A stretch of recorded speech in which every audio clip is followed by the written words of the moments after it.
আসসালামু আলাইকুম। সবাইকে জানাচ্ছি ঈদ মোবারক। ঈদের সবচেয়ে সুন্দর দৃশ্যটি আমার কাছে ঈদের সকালে ঈদের নামাজ পড়া, নামাজ আদায় করা সবচেয়ে সুন্দর মুহূর্ত। নামাজের পড়ার মধ্য দিয়ে দিনটি শুরু করা অসম্ভব সুন্দর, অসম্ভব ভালো লাগার একটি মুহূর্ত আমাদের মুসলিম ভাই বোনদের জন্য, সকলের জন্যই। ঈদ আনন্দ সকলের জন্যই, ধর্ম বর্ণ নির্বিশেষে ঈদের আনন্দ সবার মাঝে ছড়িয়ে পড়ুক। সকালবেলা মিষ্টি মুখ করে কেউ অথবা নামাজ পড়ে এসে তারপর মিষ্টি মুখ করে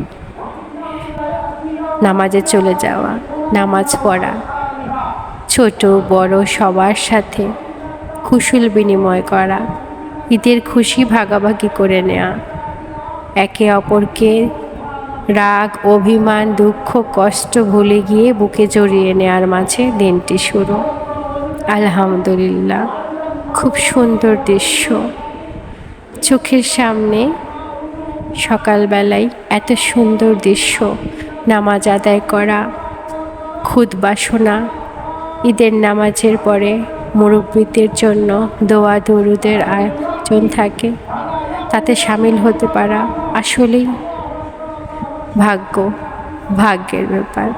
কজনের কপালে জুটে, হয়তো কারো কপালে আজই জুটছে, কারো কপালে জুটছে না। যারা এখন ঈদের আনন্দ আমরা উপভোগ করতে পারছি, আল্লাহর কাছে শুকর আলহামদুলিল্লাহ। ইতিমধ্যে আমাদের অনেক মুরব্বী গুরুজন হয়তোবা চলে গিয়েছে, বিদায় নিয়েছে, তাদের জন্য দোয়া করা, তাদের কবর জিয়ারত করা, ঈদের দিন নামাজ আদায় করা, এগুলো সবার আগে আমাদের জন্য কর্তব্য, তারপর অন্য কিছু। নামাজ আদায় করে যার যার পরিবারের গুরুজনদের মুরব্বীদের কবর জিয়ারত করা আমাদের জন্য সুন্নত।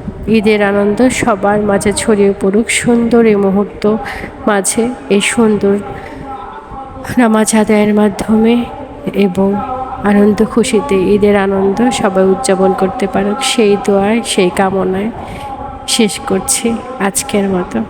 দেখা হবে, কথা হবে আবার নতুন কোনো ভিডিওতে। আল্লাহ হাফেজ।